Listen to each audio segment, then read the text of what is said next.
फिर हमने कहा तबीयत संभालिए। आप भी दौरे पे जा रहे हैं यहाँ से? हाँ अभी मैं जळगाव जा रहा हूँ। महाराष्ट्रात एक मोठा गंभीर मुद्दा होता महाराणी ताराराणीच्या एकूण त्या सगळ्या वादाविषयी काल बोललो मी। पण राज्य सरकारकडून कालपर्यंत कुठलेही निवेदन किंवा एका निषेधाचं साधं पत्र काढणं बघा, राज्य सरकार जे आहे देवेंद्र फडणवीस यांच्यावरती जे आरोप केले जातात आणि ते त्याच्यावरती म्हणतात की मीच महाराष्ट्राच्या संस्कृतीचा रखवालदार, तसं नाही आहे।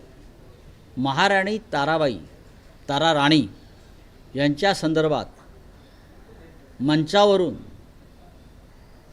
एक वक्तव्य केलं जातं आणि सरकार त्या संदर्भात मुख गळून गप्प आहे। नुसत्या जयंत्या मयंत्या पुण्यतिथ्या कसल्या साजरा करताय? शिवाजी महाराज असतील, संभाजी महाराज असतील, ताराराणी असतील, हां गडावरती हार घालायला जातात। अहो तुमच्या आमच्या ताराराणींची पूर्ण बदनामी एक विशिष्ट समाज धर्माचे लोक करतायत आणि तुम्ही गप्पात, कारण त्यांची मतं तुम्हाला पडतात। त्यासाठी तुम्ही आमच्या दैवतांचा सुद्धा सौदा करताय। मिस्टर देवेंद्र फडणवीस, मी आपल्याविषयी बोलतो, तुम्ही बोला ना, तुम्ही बोलत का नाही?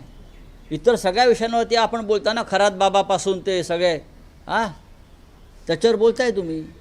मग ताराराणी संदर्भात केलेलं वक्तव्य हे इतिहासाची मोडतोड आहे महाराष्ट्राच्या, त्याच्यावरती तुम्हाला बोलायला काय हरकत आहे?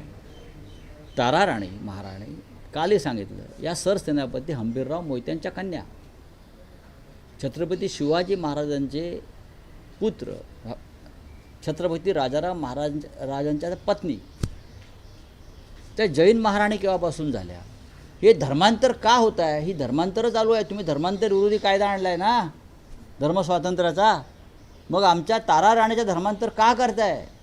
आणि ते पण तुमच्या डोळ्यासमोर। देवेंद्र फडणवीस, लोकांना मूर्ख बनवू नका। इतिहासाची मोडतोड तुमच्या समोर असताना महाराष्ट्राच्या आपण राज्याचे मुख्यमंत्री म्हणून तिकडे बसलेला आहात, काहीतरी बोला। का खरात बाबाने औषध दिल्यावर बोलणार घसा गेलाय?